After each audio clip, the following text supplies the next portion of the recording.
आणि आता बातम्या पाहूयात सविस्तर। ठाकरे गट तसंच शिवसेना दसरा मेळावा शिवाजी पार्कवर घेण्यासाठी आग्रही आहेत।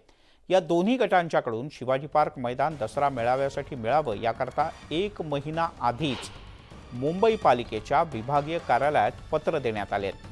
शिवसेनेच्याकडून आमदार सदा सरवणकर यांनी शिवाजी पार्कमध्ये दसरा मेळाव्यासाठी परवानगी मागितली। महापालिकेला पत्र दिलंय, तर शिवसेना ठाकरे गटातल्या स्थानिक नेत्यांनी सुद्धा अशाच प्रकारचं पत्र महापालिकेला दिलं आहे।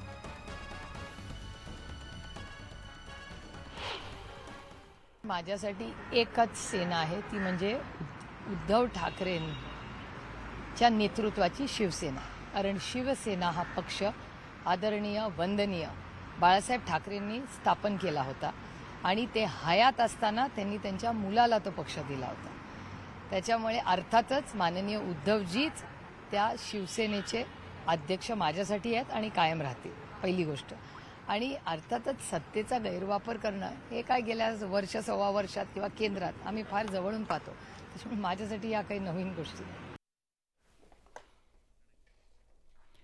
त्यामुळे आता काय होतं पुढच्या काही दिवसात हे पाहणं अत्यंत महत्त्वाचं आहे। तिकडे 16 आमदार अपात्रता प्रकरणावरून सुरू झालेलं राजकारण थांबता थांबत नाहीये। त्यातच शिवसेनेच्या ठाकरे गटाकडून सातत्यानं विधानसभा अध्यक्षांना लक्ष्य केलं जात आहे। आता तर राहुल नार्वेकर यांच्या परदेश दौऱ्यावरून संजय राऊत यांनी डिवचलंय। आमदार अपात्रता प्रकरणाच्या सुनावणीच्या वेळापत्रकावरून राजकारण तापलेलं असताना संजय राऊत यांनी राहुल नार्वेकर यांच्या घानाच्या दौऱ्यावरून टीका केली आहे। यामुळे पुन्हा एकदा सत्ताधारी आणि विरोधकांमध्ये जुंपल्याचं पाहायला मिळत आहे। माझी पक्की माहिती आहे, सर्वोच्च न्यायालयाने सांगितलेलं आहे तुम्ही 8 दिवसात निकाल घ्या, ताबडतोब सुनावणी घ्या।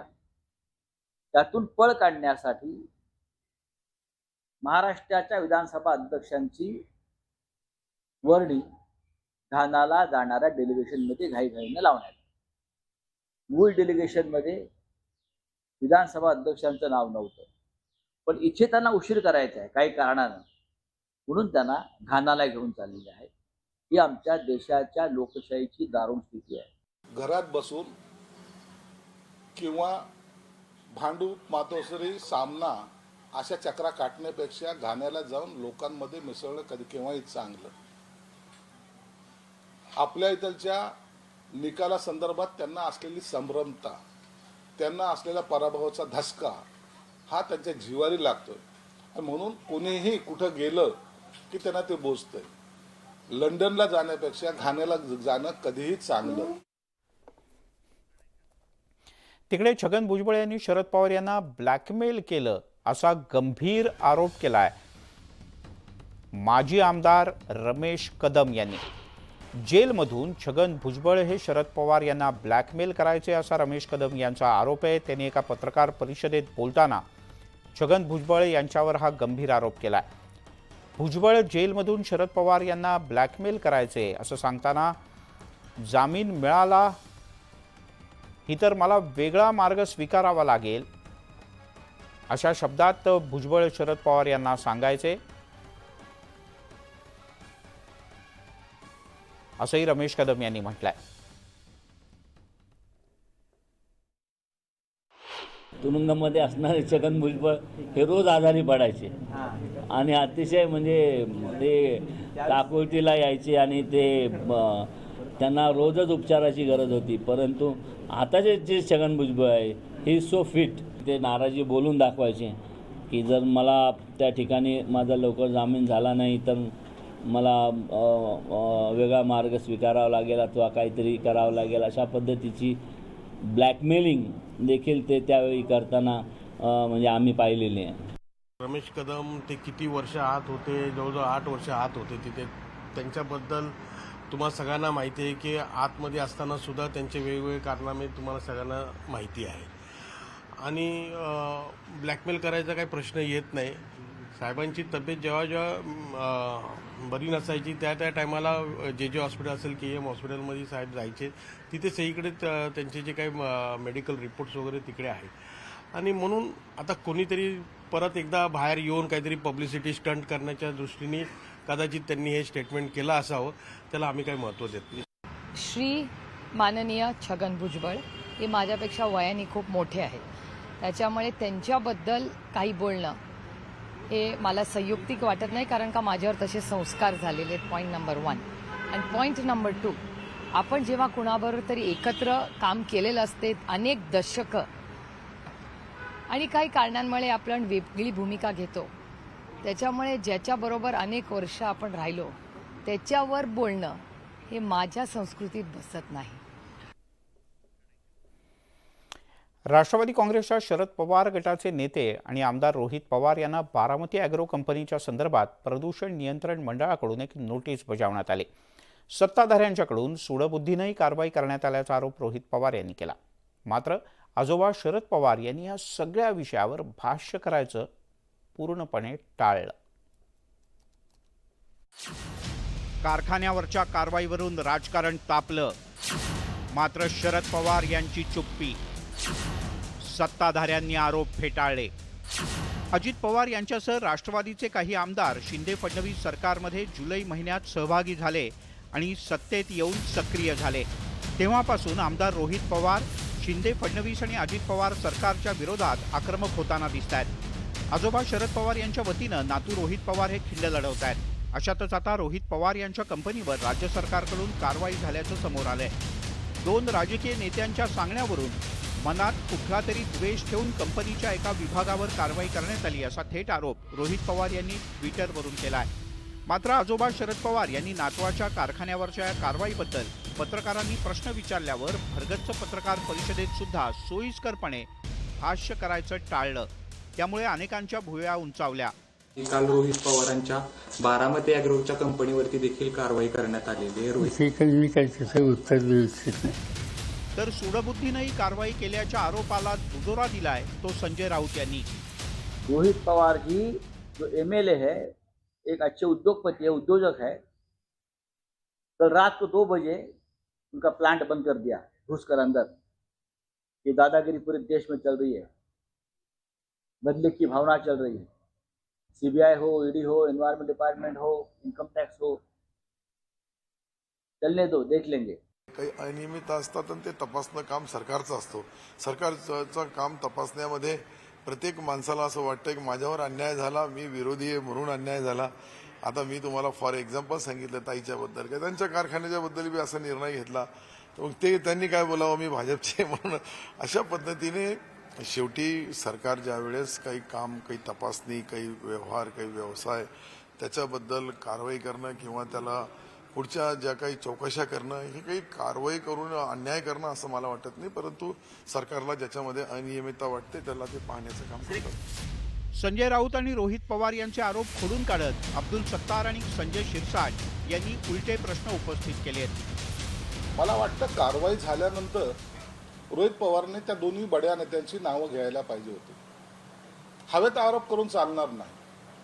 संशय किंवा संभ्रम निर्माण करणं हे या घडीला योग्य नाही. जर तुमच्यावर अन्याय होत असेल, जर तुमच्यावर झालेली कारवाई चुकीची असं वाटत असेल आणि यामध्ये कोणी राजकीय पक्ष जर आपला हेतू साध्य करण्यासाठी किंवा तुम्हाला त्रास देण्यासाठी जर करत असेल तर त्यांचे नाव उघड करणं हे तुम्हाला क्रमप्राप्त आहे आणि तुम्ही ते केली पाहिजे. आपल्याला अडचणीत आणण्याचे प्रयत्न सुरू आहेत असा दावा रोहित पवार यांनी केला. दरम्यान रोहित पवार यांना अडचणीत आणू इच्छिणारे राज्यातले 2 मोठे नेते कोण यावरून सध्याला राजकीय वर्तुळात चर्चा रंगली आहे. तरी आपला लढा सुरूच राहणार असल्याचं आव्हान रोहित पवार यांनी सत्ताधाऱ्यांना दिलंय. Bureau report, news 18 Lokmat. तिकडे ओबीसींच्या विविध मागण्यांसंदर्भात सह्याद्री अतिथीगृहात एक बैठक पार पडली. ही बैठक सकारात्मक झाल्याची माहिती समोर येते. मराठा समाजाला सरसकट जातीचे दाखले देणार नसल्याचं आश्वासन मुख्यमंत्री एकनाथ शिंदे यांनी ओबीसी समाजाला दिलं. तसंच ओबीसींना धक्का न लावता मराठ्यांना आरक्षण देणार असल्याचं आश्वासन सुद्धा देण्यात आलंय. ओबीसी समाजाच्या विविध घटकांचे प्रतिनिधी आज ह्या अतिशय चांगल्या झालेल्या अशा बैठकीमध्ये उपस्थित होते. मुख्यमंत्री असो, सन्मान्य दोन्ही उपमुख्यमंत्री असो यांनी ह्या पद्धतीचं आश्वासन ओबीसी समाजाला नक्कीच दिलं आहे आणि ओबीसी समाजामध्ये वाटेकरू आम्ही होऊ देणार नाही. मराठा समाजाला आरक्षण मिळावं, पण ते ओबीसी समाजाचा टक्का कमी करता मिळावं, ह्या पद्धतीचं सरकारच्या तर्फे ओबीसी समाजाला आश्वासित करण्यात आलेलं आहे.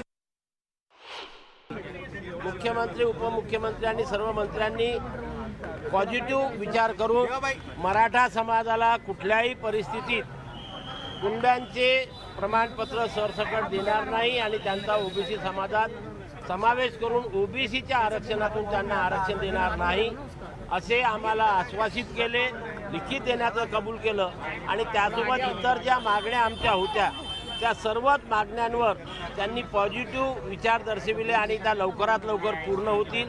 काही मागण्या आजच पूर्ण केल्याचं त्यांनी या ठिकाणी घोषित केलं. वळूयात आणखीन एका मोठ्या बातमीकडे.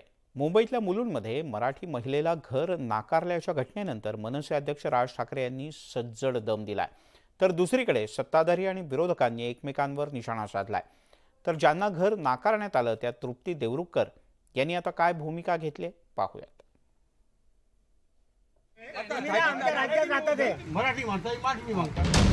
मनसे अध्यक्ष राज ठाकरेंनी ट्विट करून पुन्हा एकदा आपला मराठी बाणा दाखवून दिला.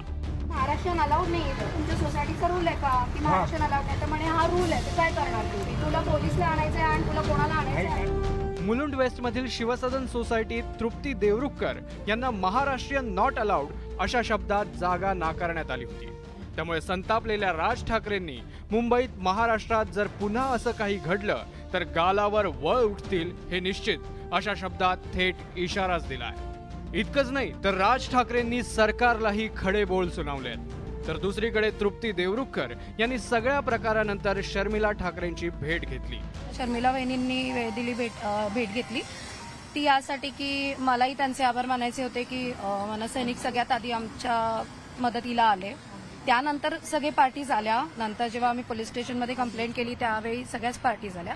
पण सुरुवातीला हे आले आणि माझ्यासोबत तिथे येऊन त्यांनी मदत केली होती वगैरे.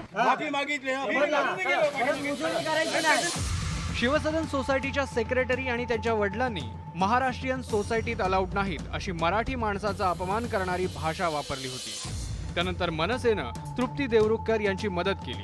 तर सत्ताधारी आणि विरोधकांनी या मुद्द्यावरून राजकारण सुरू केलंय. संजय राऊतांनी मुलुंडमधल्या प्रकाराचं खापर राज्य सरकारवर फोडलं. एकनाथ शिंदे यांना हाताशी पकडून महाराष्ट्राच्या आणि मराठी माणसाच्या पाठीत खंजीर खुपसला, शिवसेना फोडली. त्याचे जे परिणाम आहेत की महाराष्ट्रीयन लोकांना मुलुंड असेल, मलबार असेल, इतकंच काय परळ लालबागला जे टॉवर्स होत्या तिथे जागा द्यायच्या नाही असे निर्णय झाले. संजय राऊतांनी केलेल्या आरोपानंतर शिवसेनेचे प्रवक्ते संजय शिरसाट यांनी पलटवार केला. एकीकडे मराठी माणसाच्या हक्कासाठी म्हणायचं आणि दुसरीकडे केम शो करायचं, दुसरीकडे लुंगी डान्स करायचा, ठाण्याकडे मेळावा घ्यायचा. ही जी त्यांची नीती आहे ना, या नीतीमुळे त्यांची ही अवस्था झालेली. म्हणून यांना तर एक कवडीचाही उठावा गटाला कवडीचाही अधिकार नाही. मराठी माणसाला जे घर नाकारलंय ते अत्यंत चुकीचं आहे. त्याचा आम्ही कधीही त्याला म्हणजे संमती देणार नाही. मुंबईत मराठी माणसाला जागा नाकारणं हा प्रत्येक मराठी माणसाचा अपमान आहे. मुंबई आणि महाराष्ट्रावर मराठी माणसाचंच वर्चस्व असायला हवं. त्यासाठी सगळ्या राजकीय पक्षांनी मतभेद विसरून मराठी माणूस उद्योग व्यवसायात कशी प्रगती करेल यासाठी प्रयत्न करण्याची गरज आहे. तरच मराठी माणसाचा अपमान करण्याची कुणाचीही हिंमत होणार नाही. Bureau report, news 18 Lokmat. यासोबत महाराष्ट्राची खबरबातमध्ये एक छोटासा ब्रेक.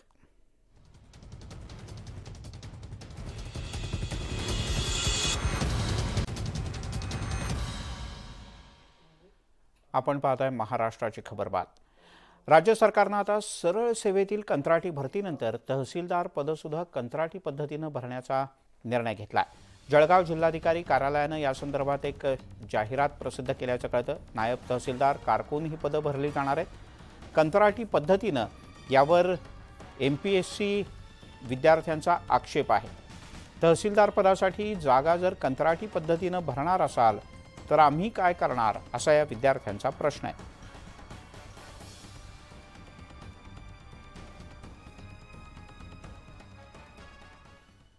या बुलेटिनमध्ये इथे थांबूया. थोड्याच वेळात माझा सहकारी अजिंक्यला भेटूयात काही खास बातम्यांसह.